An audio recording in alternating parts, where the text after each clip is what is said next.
I found the watch again this morning, tucked under the mattress in my old apartment. I hadn't seen it in more than 60 years. Brass case, scratched face, the little second hand jittering even when I didn't wind it. I should have thrown it away a long time ago. It's just a watch, but it's all I have left of what I did in '44. Time is running out, and there are things I need to say before I go. Things I've carried too long. It was late winter in the Ardennes. Snow had turned to slush, and the wind cut through the wool of our uniforms like a knife. My unit, the 3rd Infantry, was posted near a small village I can't name. We were cold, hungry, and too tired to notice the quiet that had settled over the ruined homes. The roads were a gray mush of mud and broken boards, and the smell of smoke lingered, faint but constant. I was with Tommy, my closest friend in the unit. He had joined at 17, bright-eyed, and he still believed in the rightness of it all. Even after weeks of freezing, slogging through the forest, he kept a cigarette tin with him, the one he'd nicked from a ration truck, and we shared the last of the smokes every night. That tin and the smell of tobacco became a sort of anchor for me. If I focused on it, I could almost forget the rest. Captain Harris was our commanding officer, a man who barked orders like it was a symphony, and expected us to play along without question. I respected him, but I feared him too, not just for the man himself, but for what his orders could do, quietly, without anyone noticing until it was too late.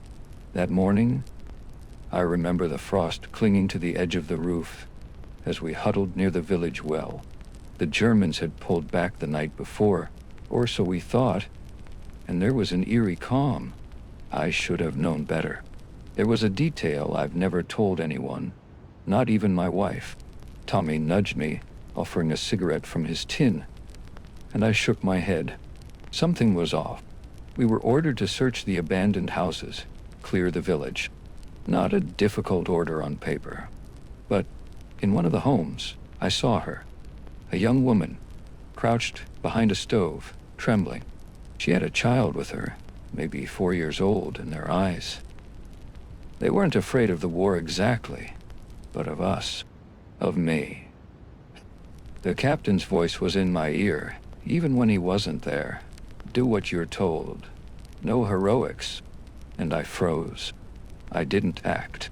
I convinced myself it was safer to leave them, that someone else would come back. But even then, I knew. I knew it wasn't the right thing. I could have helped. I didn't. Tommy stayed beside me, muttering something about the cold, trying to distract me. But he knew. He always knew. And that's part of what still haunts me. The way I looked at him, and he looked back. And we understood the choice without saying it aloud. We made it together, silently. I wrapped my fingers around the watch in my pocket that night, feeling the cold metal. It had been given to me by my father before I shipped out. He told me it would keep me honest. In a way I didn't understand until now. That night, in the frozen mud, I wound it and listened to the ticking. Each second was a reminder. Time moves on, but you carry your decisions with you. Always. I didn't understand what that choice would cost until weeks later, and I still don't fully understand it now. There are moments, fragments, real, that come back in dreams. Her eyes, the child's hand on hers, Tommy's silent look. I can't undo it. I can't even explain it fully, but I need to try. Because if I die without saying it, no one will ever know what really happened. And that's just the beginning. The wind had shifted by morning, carrying a damp chill that seeped through my boots. We were moving again, slogging along the same muddy roads we'd cursed yesterday. The village behind us was quiet, deceptively so, like the calm after a storm that never came. I couldn't stop thinking about her, the woman, the child. The thought clung to me, gnawing at the edges of my mind, even as we marched. Tommy kept pace beside me, his cigarette tin rattling in his pocket every few steps. He noticed my silence, but didn't press. That was part of our friendship. No words where words could betray you. Still, I could feel him watching me, trying to gauge if I'd let it eat me whole or just store it away like all the other things we'd buried in mud and snow. Captain Harris had us clearing another set of homes. Orders came sharp, clip, no room for question. Keep moving. Don't linger. The men around me obeyed without hesitation, like machines greased with fear and training. I followed too, but my eyes kept drifting back, imagining them there, crouched in that corner of the burned-out house. Every so often, I'd glance at the watch in my breast pocket, the one my father had pressed into my hand before I shipped out. Each tick was like a tiny rebuke. Time moves forward, but the choice stayed. It wasn't long before we ran into the German stragglers. A handful of them, scattered and weary, barely more than boys themselves. They didn't fight much, mostly trying to hide or run. Harris barked at us to take prisoners. Tommy and I worked together, cornering one of them near a collapsed wall. His hands were raised, trembling. The captain ordered him searched and disarmed. And then, just like that, we were told to march him to the command post. I remember something in the way he looked at us, something like fear, but also accusation. Not a loud accusation, not words, just a stare. And in that moment, I felt a sick sort of kinship, as if the guilt I carried for leaving the woman and child had been mirrored in that soldier's eyes. I shoved it down, focused on my boots in the slush, and kept moving. By midday, the village seemed empty again. The wind carried the faint smell of smoke, and something else I couldn't name. Something sour that reminded me of decay. Tommy broke the silence with a joke about the slop we'd been trudging through, and I laughed faintly, because it was easier than confessing that I couldn't stop seeing her face. At night, we camped in a ruined barn. The straw was wet, and frost crept through the gaps in the walls. I wound the watch again, listening to the tiny tick, trying to anchor myself. Tommy passed me his cigarette tin and muttered, "You still thinking about that house?" I nodded, and he didn't ask more. That was enough.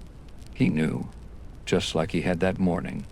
I kept thinking about the choice I'd made, or failed to make. I'd convinced myself it was the safer path, that someone else would check back, that maybe leaving was what survival demanded. But in the dark, with the wind cutting through the barn and the tin rattling in my hand, I realized survival came with a weight, and that weight doesn't go away. It grows. I wondered what would have happened if I'd acted, if I'd said something to Harris, if I'd pulled her and the child out before anyone noticed. Would it have made a difference? Or would it have simply meant more names on a list? Tommy fell asleep beside me, the soft rise and fall of his chest, almost comforting. Almost. I lay awake, listening to the watch, listening to the wind, knowing that the choice I'd made, or avoided, was only the beginning. There were consequences I hadn't yet seen, and something told me they'd catch up with me soon. I didn't know it then, but the next morning would force me to confront that decision in a way I hadn't imagined. And I'd realized just how far my silence had stretched. Dawn came gray and still. The wind had died down, leaving the forest and village in a brittle silence. I remember stepping over frozen mud and shards of wood, boots heavy with yesterday's slush. The smoke smell lingered, sharper now, mixed with something sweeter, bread maybe, or burning thatch. My fingers fumbled over the watch again. The brass was cold,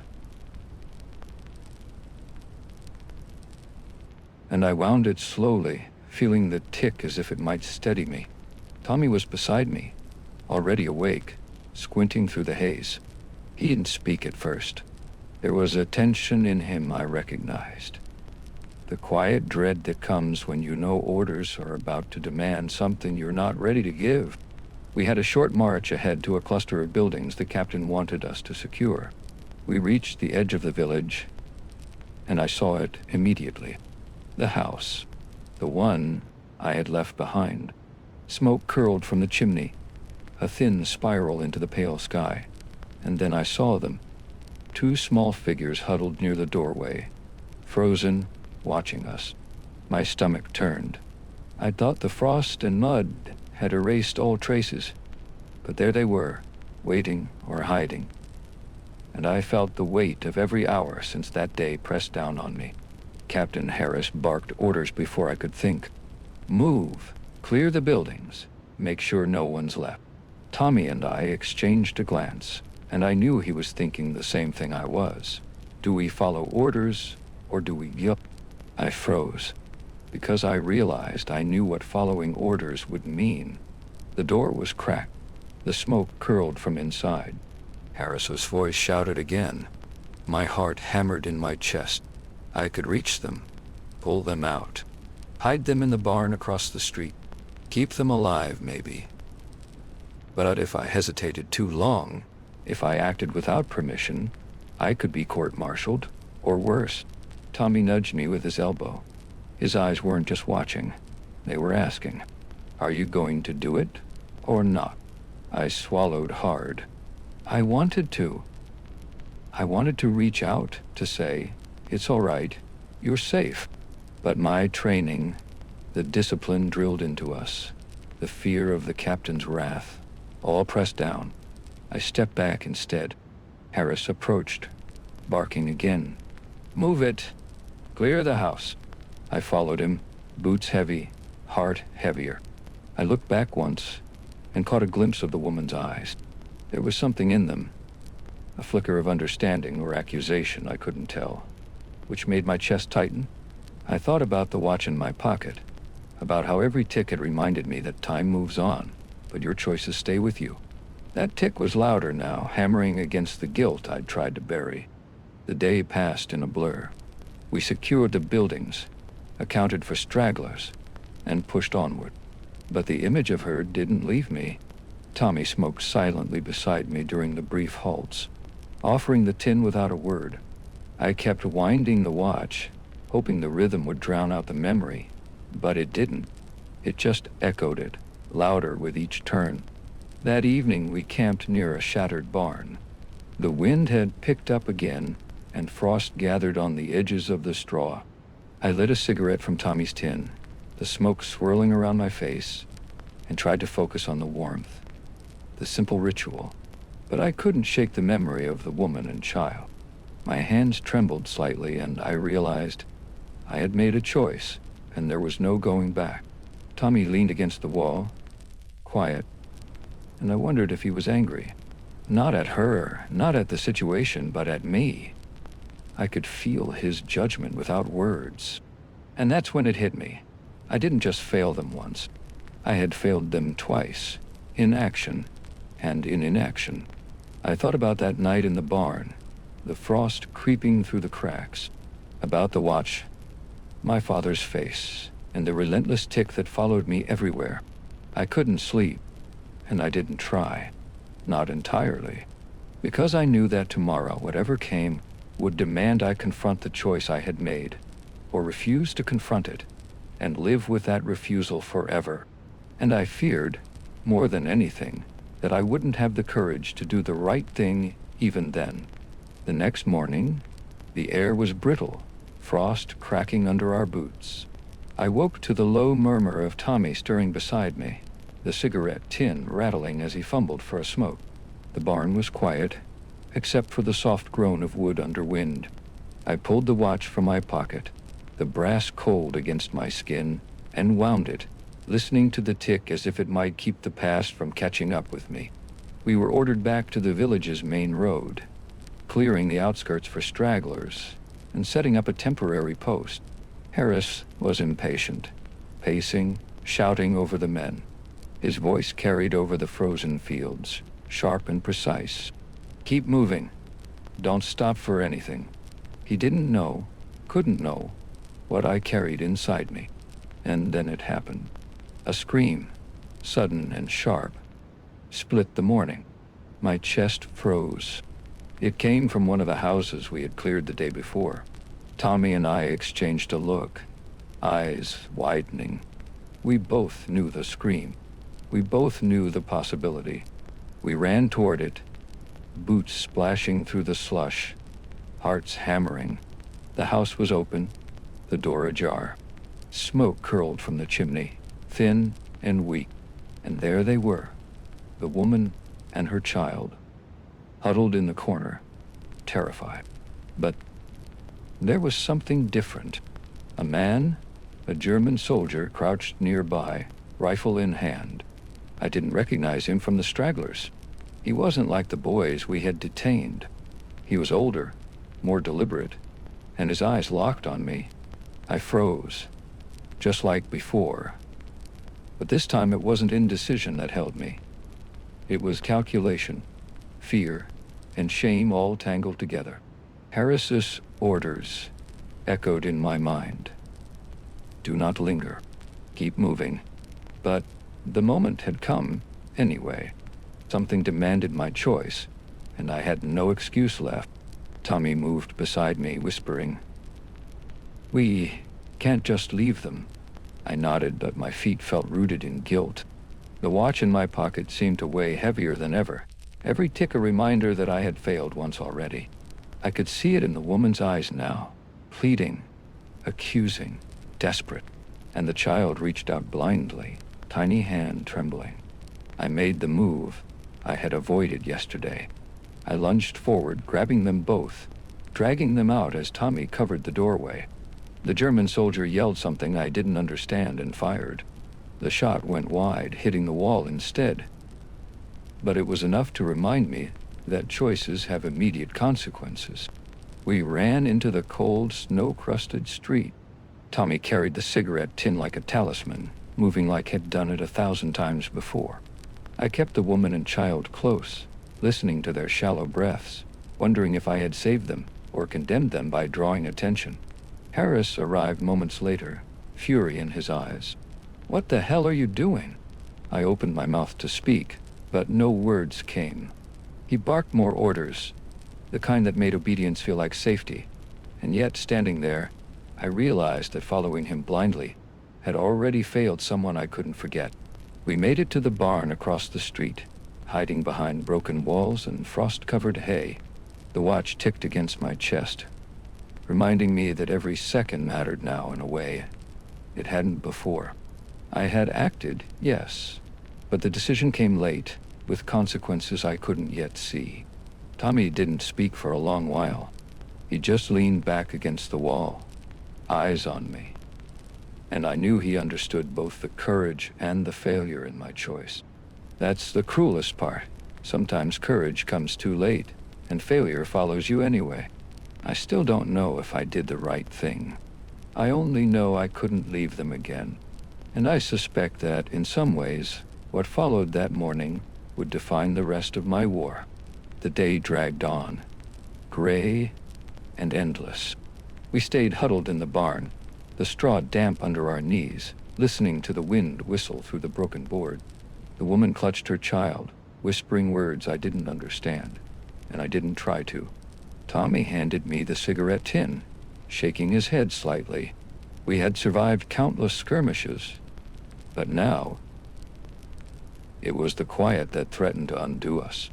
Captain Harris came by mid-afternoon, eyes sharp, scanning the barn like he expected to find something out of place. He didn't notice the woman or the child at first, but when he did, his face changed. Something between disbelief and irritation. "What are they doing here?" he barked. My throat tightened. I opened my mouth to explain, but the words caught in my chest. I could see it in Tommy's eyes. He wanted me to speak, to defend what we'd done, but I couldn't. Not fully. How could I explain that I had left them once and only now rescued them because hesitation had finally run out? How could I explain that my choice was a half-step between cowardice and conscience? Harris barked more orders. "We can't have civilians here. Move them to the next village. Guard them until someone higher up decides what to do. And you," His gaze landed on me. "Keep them out of trouble, understand?" I nodded, silently. There was no pride in obedience here. Only the faint relief that my hesitation hadn't yet cost me my life. That night, the barn was colder than the morning had been. Frost crept along the edges, and the cigarette smoke curled lazily into the air. I wound the watch again, feeling the weight of it on my palm. Every tick reminded me that choices have a gravity you can't shake off. Tommy smoked in silence, letting me sit with the guilt I had carried for days. I thought about the small moments I'd ignored before, the way her eyes had met mine, pleading, the child's tiny hand reaching for something solid, and I realized that my silence, my inaction, could have been a sentence worse than death. Sometimes, I think the war didn't teach me courage. It taught me the cost of avoiding it. But even as I tried to convince myself I had acted correctly this time, the nagging feeling wouldn't leave. I could still see their faces when I first hesitated. That moment had set everything into motion. The woman's frightened glance, the child's trembling. Those images were stitched into the fabric of my memory, unshakable. Tommy leaned back against the wall, cigarette smoke drifting over his face. He didn't ask if I regretted it. He knew, and maybe that was the cruelest part. Sometimes your friends know too much, and there's no relief in sharing the burden. I wondered what the villagers thought of us, if they knew we were soldiers, or just men moving through their lives like ghosts. Would they ever understand the small mercy we tried to extend? Too late and imperfect? Or would they only remember the destruction that followed us? The mud, the cold, the orders obeyed without question. I couldn't answer those questions. I only knew that my choice, late as it was, had begun to ripple outward. And that ripple, small as it seemed then, would reach farther than I could imagine.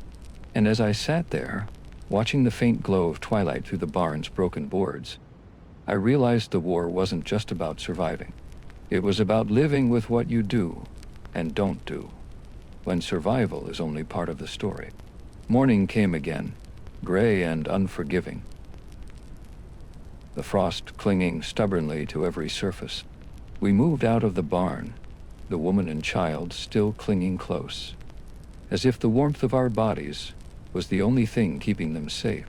Tommy and I stayed near the rear, keeping a careful eye on both them and the path ahead. Every step was calculated, every movement weighed against the orders Harris had drilled into us. No delays, no deviations. The village ahead was silent, too silent. Smoke drifted from chimneys in thin, lazy spirals, and the occasional crow cawed overhead, breaking the stillness. It was the kind of quiet that presses down on you, makes you wonder if the next sound will be the wrong one. And then we heard it, shouting from the far side of the street. A small patrol of our unit was approaching, rifles ready. Harris's voice barked over the distance, sharp and impatient. Where are they? Civilian stragglers. I swallowed hard, feeling the weight of the woman and child at my side. I knew what was coming. Orders, protocol, the kind of obedience that doesn't leave room for mercy. Tommy nudged me. "We've got to keep moving," he whispered. I nodded, though my hands trembled slightly. The watch ticked in my pocket, the brass cold against my palm, a reminder of every decision I'd delayed, every moment I'd waited before acting. And now the consequences were pressing down, immediate and inescapable. The patrol spotted us. One of the men raised his rifle, and I froze. Harris's voice cut across the street again, sharp and furious. "Lower your weapons. Do not engage." Relief washed over me, though it was temporary. Harris appeared then, striding toward us, face red with anger and exertion. He barked orders, his eyes flicking to the woman and child. "What are they doing here?" His tone was incredulous. I opened my mouth, ready to explain, but the words caught in my throat. It wasn't enough to say, "I didn't leave them yesterday." It was more than that. My hesitation, my failure to act sooner, had set the stage for the peril they now faced. And Harris's attention made it worse. The patrol moved off, leaving us under Harris's scrutiny. He gave quick, clipped instructions. We were to escort them to the next village, hand them to a local authority, and return immediately. No discussion, no hesitation. But in that order, in that distance between him and the woman, I realized the choice I had made, or avoided, would follow me beyond the war. As we trudged on, I could see the strain on Tommy's face. He didn't speak, but I knew he carried a different kind of guilt. The guilt of watching a friend wrestle with conscience while adhering to orders. And I realized then that our friendship, as strong as it was, had become a mirror. We reflected each other's choices, each other's failures, each other's attempts at redemption. That night, we camped in a ruined shed, the woman and child huddled beneath a tattered blanket. Frost seeped through the walls, and the wind moaned like it knew our secrets. I wound the watch, feeling the familiar tick. Each second was a reminder that time moves forward, but some things never leave you. Some decisions follow you across decades, no matter how far you run. I thought about the child's eyes, wide and trusting, and the woman's quiet plea, barely audible. I could still see the fear, the need for protection, and the guilt of my delay. Would I ever forgive myself? I didn't know. I only knew that the war was no longer just about survival. It was about living with what you've done, what you've avoided, and the consequences that come for both. And I suspected that what lay ahead, the next village, the return journey, the unknown men waiting, would demand choices I wasn't sure I was capable of making. We reached the next village by late afternoon. Smoke hung over the rooftops, thin and gray, and the streets were littered with the detritus of war. Broken carts, shattered doors, the faint smell of burned wood. I kept the woman and child close, my hands on their shoulders, boots sinking into the slush. Tommy stayed beside me, silent but steady. His presence, a tether I didn't know I needed. The local authority, a sergeant from a supply unit, met us at the edge of the village. His eyes were hard, assessing, and I realized immediately that they didn't know who we were or why we had them. Harris was behind us, pacing, his face flushed with impatience. "Do your duty. Hand them over and report back. Now." I swallowed, heart hammering. The choice was simple in theory, but in practice it felt like walking a tightrope over a canyon. Hand them over and hope they would be cared for, or intervene, defy orders, and risk everything. Tommy's hand brushed mine. No words, just a look. Do the right thing, or do what you're ordered. Choose. I handed them over. My fingers lingered, a fraction too long. The sergeant took them without question, but I saw the hesitation in his eyes, and I felt it too. That creeping sense of doubt, of guilt, of knowing that my decision had set something in motion I couldn't control. Harris barked again, and we moved on. The march back was silent. The frost had returned, biting through gloves and wool, but I barely noticed. My thoughts were consumed by what I had done, or failed to do. The faces of the woman and child haunted me, their quiet trust now in the hands of strangers. Would they survive? Would they remember me kindly, or only as a soldier who hesitated too long? Night fell, black and still. We camped in a hollowed-out barn, frost creeping through the cracks. Tommy handed me the cigarette tin without speaking. I lit one, the smoke curling around my face, and pulled the watch from my pocket. The brass was cold, each tick marking the passage of time that could never be reclaimed. I thought about how small decisions grow into consequences. One hesitation, one failure to act, could ripple outward in ways you never imagined. The war had taught me that, and now, decades later, the lesson still burns in me. I wanted to tell Tommy everything, every fear, every hesitation, every regret, but I couldn't. Not yet. Some burdens aren't lightened by words. Some sins, if they can even be called that, are carried silently. And I realized that long after the war, long after the frost and mud have gone, that silence would be mine alone. The night deepened, and I listened to the watch ticking. Each second was a small accusation, a reminder of the choices made, the lives affected, and the moral compromises that haunt a man when no one else is watching. And I knew that the real reckoning, the moment that would define how I lived with my choices, was coming. Not in the mud, not in the frost, not in the orders barked by men like Harris, but in the quiet, in the hours after the war, when only memory and conscience remain. I think about that day often, more than I care to admit. The watch is on my wrist now, old and battered, ticking steadily as it always has. Each tick is a reminder. Time moves forward.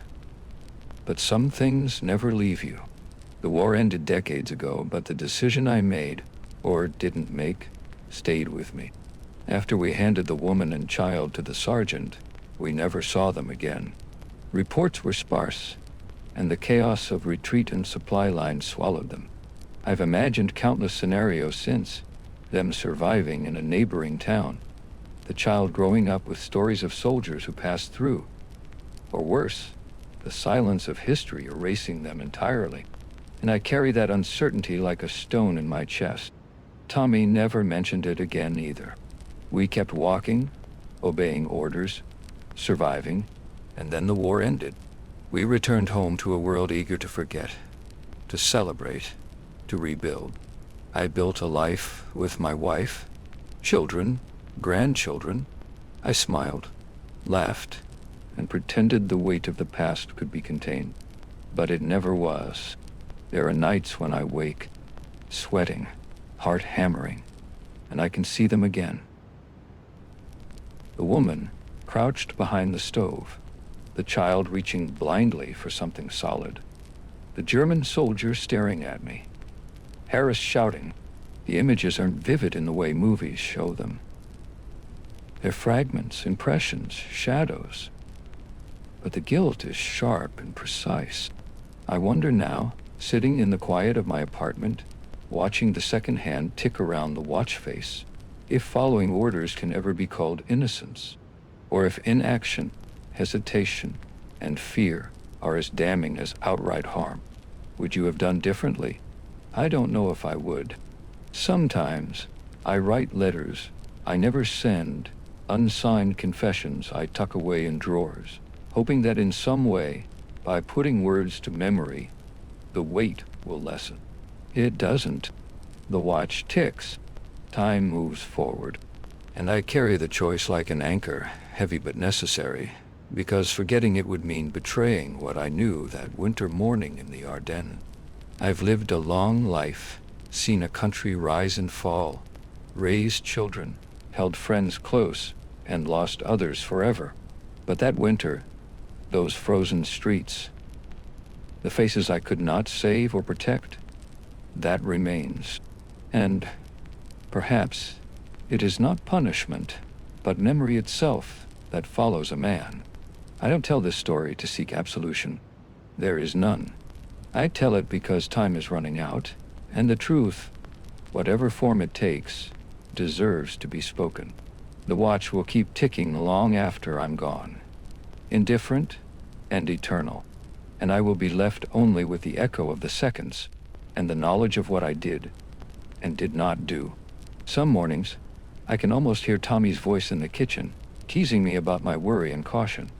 And sometimes, I swear I can hear the faint shuffle of a small child's boots in the snow. But those are the only sounds that remind me. Life carries on, even for those we can't save. And that, finally, is all I can give you. A quiet confession, a record of choices, a testament to the moments when survival and morality collide, leaving a man to live with the weight of both.